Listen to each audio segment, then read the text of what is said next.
Kalau saya robek begini, ini tidak sesuai harga ini. Ini pembodohan masyarakat ini.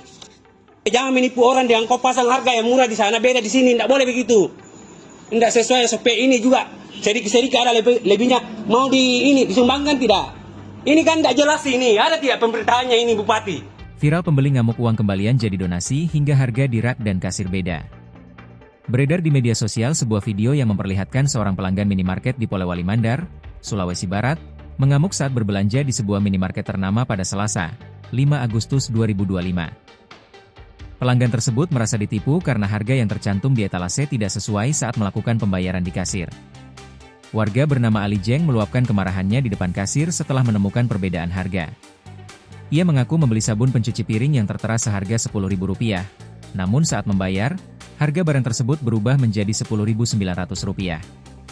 Saya merasa tertipu karena ada perbedaan harga di rak etalase dan harga di kasir, ungkap Ali. Peristiwa tersebut terjadi di sebuah minimarket di Jalan Muhammad Yamin Manding, Kabupaten Polewali Mandar, dan langsung diunggah ke media sosial, menjadi viral di Sulbar. Ali juga menambahkan bahwa insiden serupa bukanlah yang pertama kali ia alami.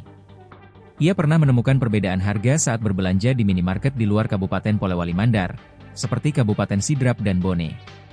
Selain itu, Ali juga memprotes sisa uang belanja yang diklaim disumbangkan ke lembaga zakat. Ia menganggap mekanisme donasi tersebut tidak transparan.